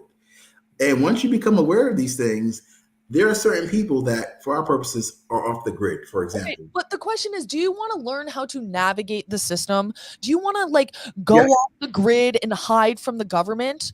Or do you want we, the people, to actually just be the ones who are in charge of our communities? How? Mm-hmm. By being active participants in the government. Right now in Stanford, each of the different parts of our government are creating their budgets. They're going over them. They are giving them to the Board of Reps and to the Board of Finance to go through them and approve them and this and that. How many people do you think out of the 130,000 or so people that live in Stanford, not all of them are voters, but how many of those people do you think are aware that this process is going and are participating in that process by reaching out to their reps and letting them know what they think? Well, first question would be, whose fault is that? It's we the people's fault, right? It's our fault.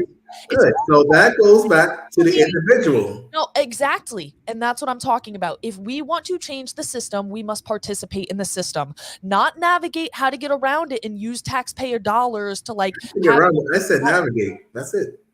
No, but you went on to define it, and I stated the two ways that you defined it, your two different working definitions that aren't necessarily similar, and you agreed with them. And now I just stated what I would see as the way to reform the system, and you're like, oh, that's navigating the system too. But it can't be all three things. You have to choose one because all three things would achieve different goals. Well, I believe all three things happen. Right, but what is the goal of those three things? Because I believe only the way that I described would be a way to change the system. I believe the ways that you described would be how to become a welfare queen, number one. Okay. And number two, basically how to become like, a good family person, a person who's self-sufficient and, doesn't necessarily live off the system, but also somebody who is like a George Soros, a Bill Gates. No. Maybe this is the person who is like, this isn't a George Soros and a Bill Gates. Nobody's a George Soros and a Bill Gates. Nobody is that. Nobody is Jordan. Nobody is that. Nobody's a Michael Jordan, really? LeBron? 0.00001%. I'm talking about your average person. I'm talking about me. I'm talking about you. People who are self-sufficient, right? But that person doesn't participate in the political system. They Maybe they lined up to get their 1 or 2 shots so they could go on vacation, or maybe they got a fake card so that they could like get into the club. They bend, they twist, they turn, they avoid the government until their back is up against the wall and we're in Soviet Russia. Because that is the only logical conclusion of navigating a lie. And then the other way you said becoming a welfare queen is just allowing the elites to, I don't know, becoming, yeah, I don't know the logical conclusion of living off of welfare is horrible, right?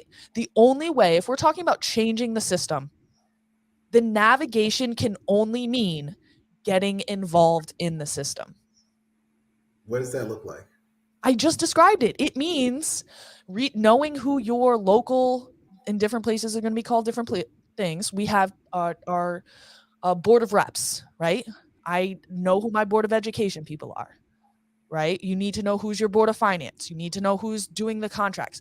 You need to be aware of where your tax dollars are going at a local level. And then hopefully from there, you can understand how that works with the state. I think you're forgetting something. What am I forgetting? To run for office.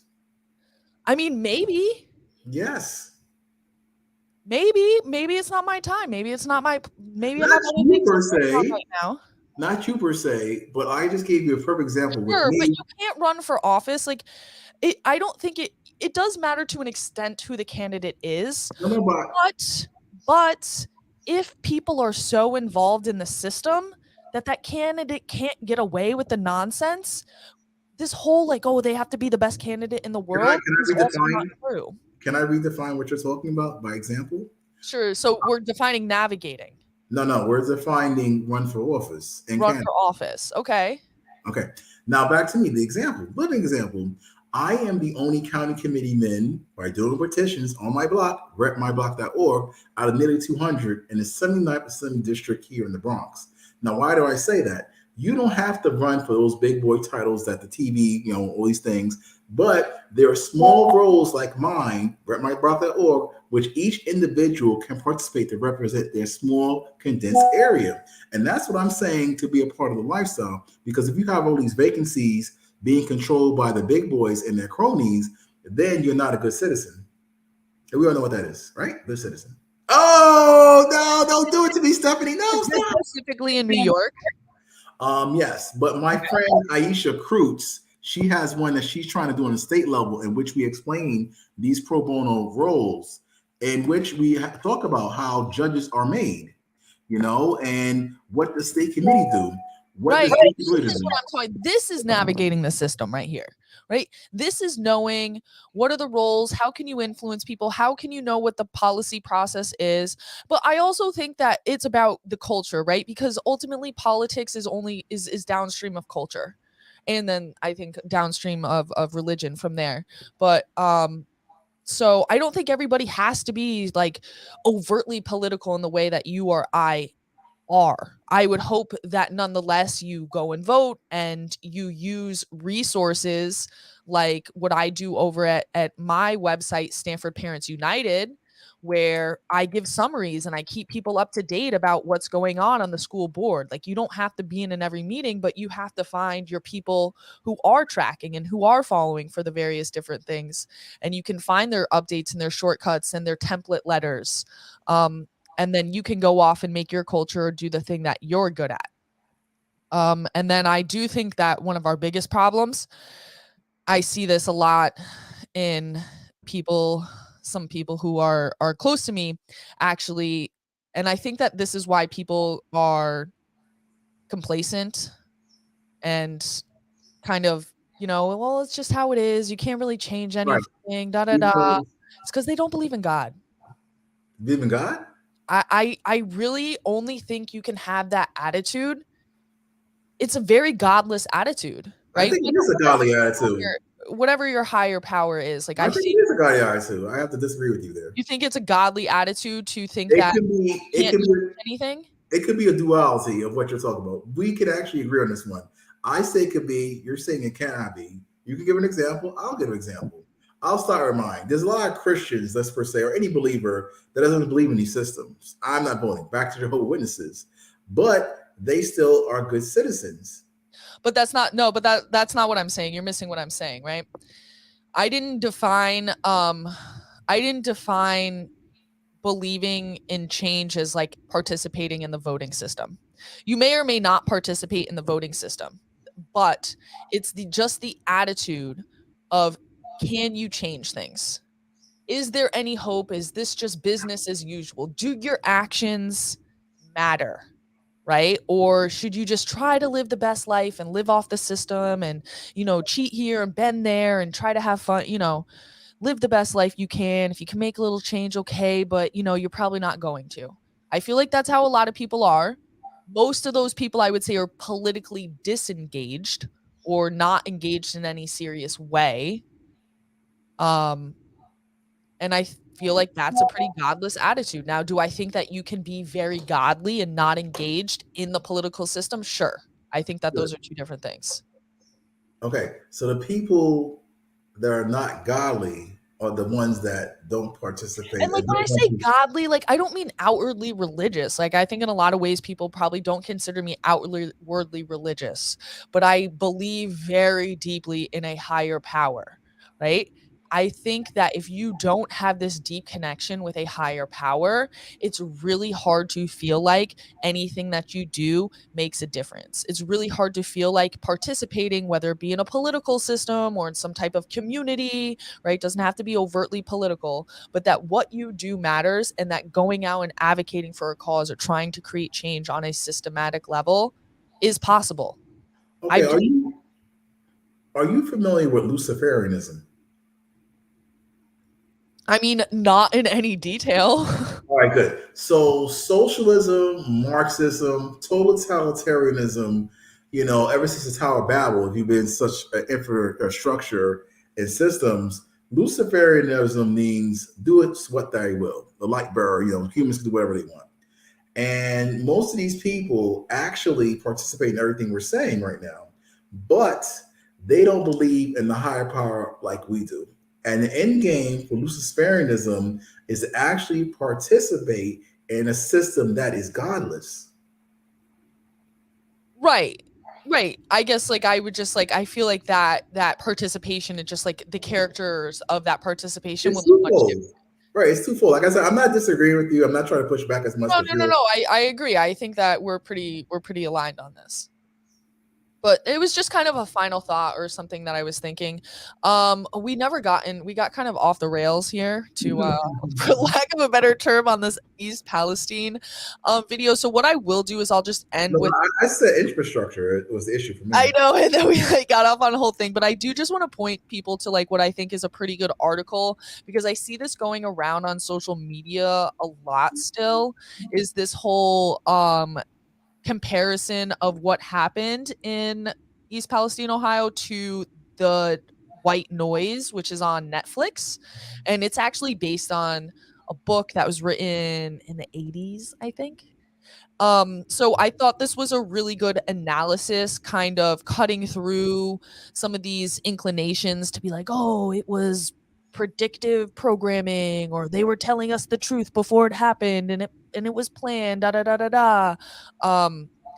I think that it's probably most likely in this circumstance, though I do think, sometimes things are a little bit more planned. I feel like this is probably just more of an accident of a lot of economic interest aligning and government, I don't know, regulation. But you respect people's right to think and feel this way, right? Yeah, no, I mean, listen, you can obviously think and feel however you want. I do want to offer you another way to kind of look at it. I think this guy provides a lot of analysis, and he goes through and he says like, yeah, there's a lot of parallels, and he goes through each part of the movies. So if you haven't seen the movie, it's a little of a spoiler, though the movie is kind of like slow and hard to get through. I did watch some of it. I fell asleep though. But it's pretty morbid. They do this whole comparison of like Hitler to Elvis. And then just the ending is really good. So we'll just kind of end with this last little part here. He says, the film rather magically dances between themes and propaganda tactics, weaving a dreadfully dystopian death cult-centric world. It vacillates back and forth between enormously tragic content and irreverent nonsense. And again, I think it's like, I do feel like this could be a description of the world that we live in today. One might even get the sense the story is told by someone laughing at the plight of human beings. There is a constant touching on the themes of media propaganda, real, simulated, televised. Catastrophes as entertainment is difficult to digest, even given the deja vu of the people in East Palestine must be experiencing right now. The film suggests a parallel between Hitler and Elvis, the effect that they had on their audiences, inviting us to ponder the difference between the power of Hitler and the power of entertainment. Specifically, the film invites us to ponder the American entertainment industry based on the beginning of the movie, in which Murray tells his class the scenes with car crashes in films made outside the United States pale to comparison those put out by Hollywood, where the finest quality of simulated vehicular crash scenes are produced. We do it the best here in America, of course. So I've been wondering what it might be like to have participated in the making of this film, only for those involved to go through the real life experience, because this film was actually filmed in Ohio. So like not in East Palestine specifically, but there were people from the town who were involved in the production, right? A lot of cast and crew and cleanup. That's good though. According to Ben Ratner, who signed his whole family up to join the production as extras, trying to go back to watch the movie now is gut-wrenching. In an interview with The People, Ratner said, "I went and tried to watch some of the film a few days ago and couldn't," he admits. "It wasn't something I wanted to be entertained by because for us, it's a real life situation. All of a sudden, it hit too close to home." All right, that's a good statement. In which I was going to say, but basically, regardless of whatever you said to end it with the reading, is that life imitates art, and sometimes art imitates life based on who controls it.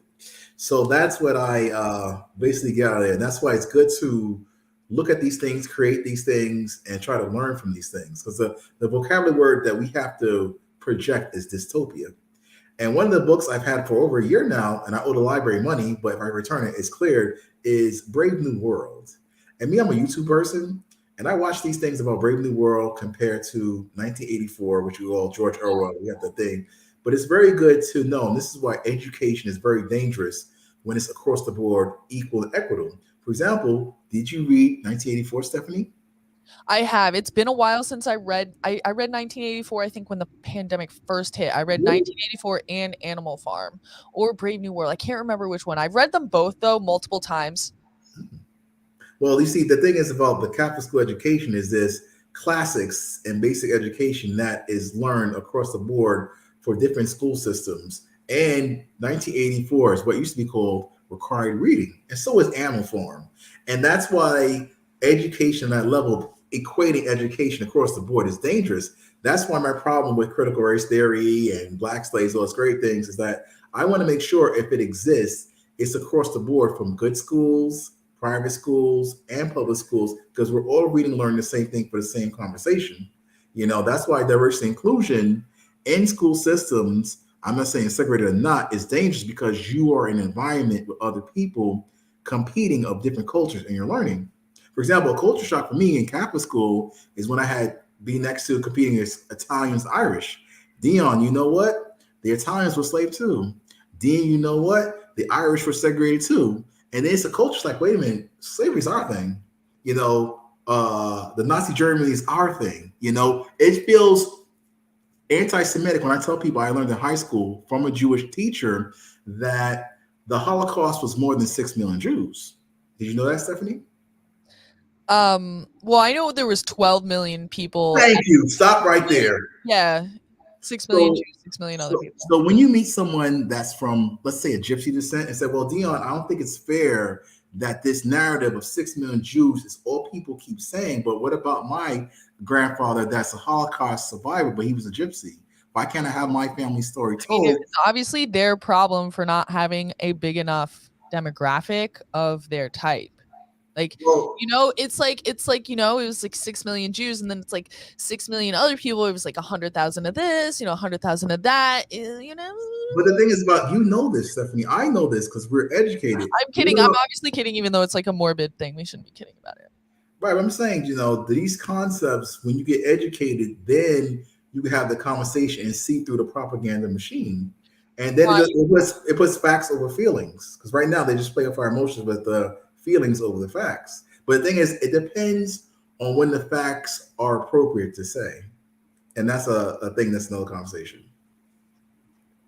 Yeah, I mean, yes, we could go on. We could go on and on. All right, well, I'll definitely have to have you back. I feel like we have to have just like a regular podcast where we're not necessarily doing news. I feel like we have a lot of like philosophical and kind of like bigger picture things to, I need you to kind of like pin down a little bit more what your like base worldview is, because sometimes I get confused, because sometimes you talk about this like independent liberty and freedom stuff, and then other times you're over here talking about how you want to like tax the rich to give it to the poor, which is, my friend, the definition of socialism. So the thing about it is, no, let me refine that. Salary caps and profit sharing doesn't. Wait. Hold it. Depending on the regulation of salary cap and profit sharing, have somebody's salary. Whoa, that's socialism. No. That is the definition, in my estimation, of redistributing wealth, right? Yes. But that's wait. I know, but let me stop. Let me keep going. I agree with you there, but it depends on where the wealth is redistributed. For example, if you have, so you're the enlightened despot. Got you. No, I'm more of a demagogue. But seriously, so for example, if it's regulated based on whatever salary and education, it can be distributed amongst people of the middle class to help them elevate themselves. All right, we need to go over some basic economics. I'm gonna get some charts for you because you even said it. You said that freedom is the best equity. Freedom is the best equity, and there's nothing free about coming in and seizing somebody's money and saying, "Oh, you know what? I know somebody who needs this money more than you." Okay, well, back to the concept of the social security number, which we all have at birth. Oh, but this is kind of like when we want to talk about like things that are like really like impossible to like get over. Like, you have a social security number, like that's it. Like, what are you gonna do? You're gonna not pay your taxes? No, but this goes back to the principle of the ability, being participating and then running for office, the ability to create and change the rules. If you have a bunch of white men, right? I understand. I do not think we should be changing the rules to steal different people's money. No. I'm not saying that at all. I'm saying back to the basic concept. For example, if you had the tools and people like you're saying you are to do what you're doing, you would have the ability with the collective to create and change the rules, correct? Okay, I don't want to create or change any rules. I want to get rid of all the rules except for the Constitution. So you're the anarchist. No, hold on. Did you hear what my last statement was? I said all of the rules except the Constitution, which has the rules in place to create and change the rules. Okay, which is right, change the rules, but none of the rules that we're talking about are constitutional amendments. Unless we make them. Okay, sure, but you would have to make those amendments based on the constitutional principles that already exist. Unless you're getting rid of that one. Like, you're trying to get rid of free speech? Like, are you trying to like get rid of the 10th Amendment? Like, let's take Roe v. Wade. Why Roe v. Wade was overturned and sent back to the states, right? And now the government locally and the Supreme Court, whatever you want to call it, are trying to change the rules by law for access to reproductive rights, for our argument's sake. But I tell people all the time, if they were serious, instead of dangling this carrot of these laws in the states and the Supreme Court, then you have to understand how the Supreme Court works. What do you mean? No, it belongs in the states. Okay, wait. Let's go back again. Oh, do you know what the 10th Amendment is? Not off the top of my head. The 10th Amendment means that any powers that are not reserved specifically to the federal government are thus then given to the states. Right, but I'm telling you. Where in the Constitution... So you're saying that we should have a constitutional amendment to make it legal to kill babies? Well, first of all, we have to exercise all the rights of the Constitution by having a constitutional convention, correct? Yeah, I mean, there's a process. Okay. But it requires 3/4 of the states. No, but that's not impossible. Last time we had an amendment. Okay, good. So the process has You're not been. going to get 3/4 of the states to. See, that's the mindset we got to stop. It's impossible. Why would you want? Why would you want 3/4 of the states to because that is the process of the United States Constitution. And if you have a Supreme Court, sure, you could do it. You could do it. Okay, good. And if you have a Supreme Court, right. mechanism, but that's not what we're talking about. I'm talking What am I about talking all the. Go on right now to any state government and go look at the first of all ridiculous number of bills that are even on the floor, and then just read a couple of what the bills are doing. That's what I'm talking about. I'm not talking about following a constitutional process to make an amendment to the Constitution. I'm talking about the extra legal authority that has been given to regulators. By politicians are just like, oh, we'll talk about something on the federal level. They're like, oh, we give the EPA the power to make laws. How are lawmakers make laws? You can't just indefinitely give power to a non-elected agency to create laws. And that's what we've done. We've given regulatory agencies the power to create laws. Unelected people are creating laws because they have been, what I would say is illegally been given power in perpetuity to do so. Well, back to your belief in the United States Constitution, right? So back to the states. The states have a similar document called a state constitution. In New York City, we have something called a New York City Charter. So if we start educating on those systems, I know. But the charters have gone too far too. That's what I'm saying. Like, we do need to change some of the rules in those charters. Like, they're adding equity, all this equity nonsense to the charters. Inclusion, right? Right. We need to get rid of that. We need to get rid of that, obviously. And I think that it's not even constitutional. Like, it's like blatantly on its face not constitutional by the and again, the states are reserved any powers that are not in the Constitution. So that state is trying to make I think that the equity laws are clearly unconstitutional and discriminatory on a federal constitutional basis. But you said something very key. You asked me, you challenged me, what is the 10th Amendment? Which is good, which means people need to start learning those documents and systems about the United States Constitution. So that way, off the top of their head, what is the 4th Amendment? You know what I mean? And those are the nuances that people have to understand is the foundation they have to stand on to do exactly what you're talking about. Right. And that's what I'm suggesting. But whenever my problem was with the examples that you were using is like, I don't think there's any constitutional basis for redistributing wealth. Unless we change it. So how can you make a constitution that's based on the individual rights of people? Right. So the Constitution that you love so much that exists right now has mechanisms within the document to do such a thing. You're saying that you want to change the preamble. You want to change the preamble that. No, I don't want to change that. That's what you're suggesting. If you're saying the government should have the power to put a cap on your salary, you're taking away the life, the liberty, and the pursuit of happiness. The most fundamental thing there. Right, but I'm going based on your premise of the United States Constitution, in which I'm saying. No, you're not, though. I'm telling you how you're directly violating that premise. Okay. Now, I'm trying to tell you that in the ideal world controlled by Dion to implement what he would like to do from what you're saying he wants to do, then he goes back to the root. But Dion isn't a principle. Dion is an opinion, and Dion is like that. You have to you have to have like an actual like principle that's based in like the values of God or like in the Constitution, which is in the law of God, the natural. But I'm trying to. So you're basically saying like I should have the legal authority. Like if you weren't Dion and I were Dion, I should be able to come up to Dion to the not Dion and be like, you make too much money, so I'm gonna come take these $10 million because you make $10 million too much, and I'm gonna decide who gets that money. But let's talk about the how to implement that. Based to your point. There's no way. Listen, Can I finish? we need to listen. I need to go because it's late. But I'm the bait, everybody. So we're gonna have a different conversation because I'm gonna show you that anytime the government takes money and then redistributes to the bottom, you lose so much value. I don't care about that.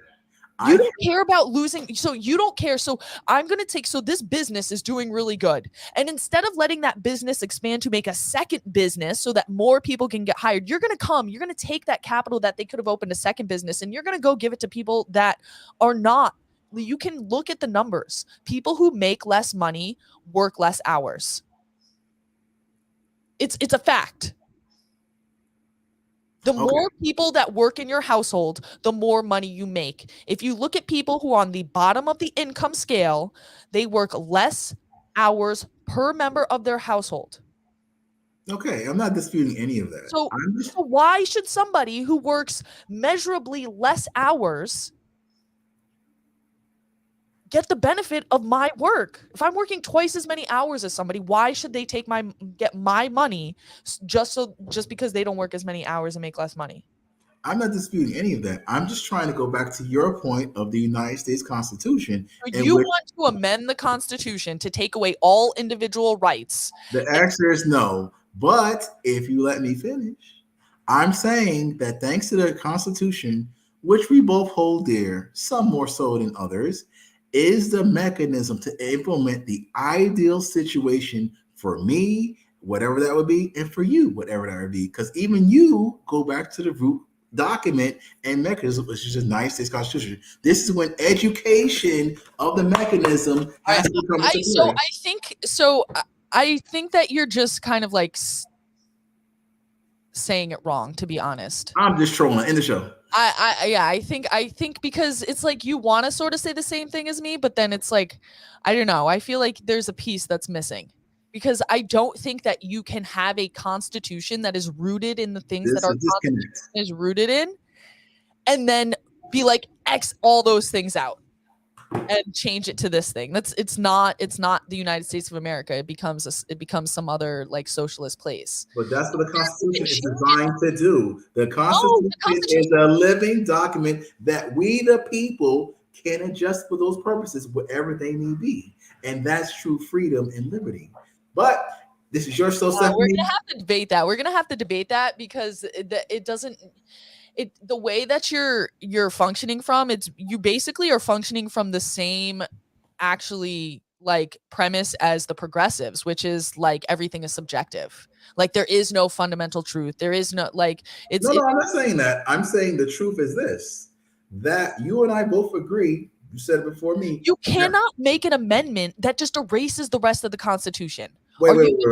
You're suggesting that you want to change every single aspect of the Constitution. No, I'm just going back to the will of the people, which is a concept I'm sure we could both agree on. They made it so you could make an amendment.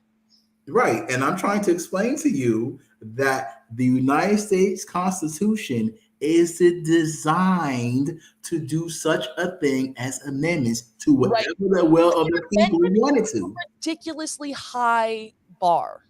Like an amendment is a ridiculously high bar, right? You're not like that's not the types of changes that you're going to be making.